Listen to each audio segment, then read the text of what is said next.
नमस्कार प्रेक्षकांनो, लक्ष्मीच्या पावलांनी मालिकेच्या आजच्या भागामध्ये आपल्याला असं पाहायला मिळतंय, कलाने जेव्हा राहुलवरती संशय घेतलेला असतो, सीसीटीव्ही त्यानेच बंद पाडले, ही गोष्ट अद्वैतला आवडलेली नसते. तो म्हणतो, माझ्या आजूबाजूच्या लोकांना काय झाले हे, असं म्हणून चिडून कलासोबत बोलणं त्याने बंद केलेलं असतं आणि कला प्रयत्न करत असते त्याच्याशी बोलण्याचा.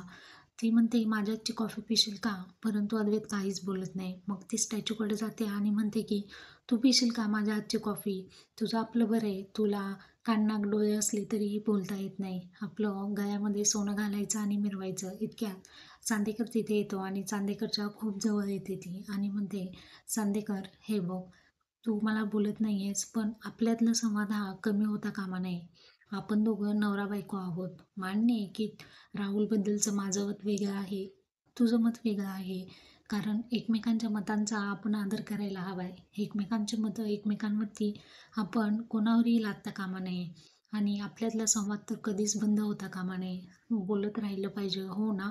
असं ती त्याच्या कानामागे जाऊन म्हणते, हो. तर अद्वैत लगेच तिला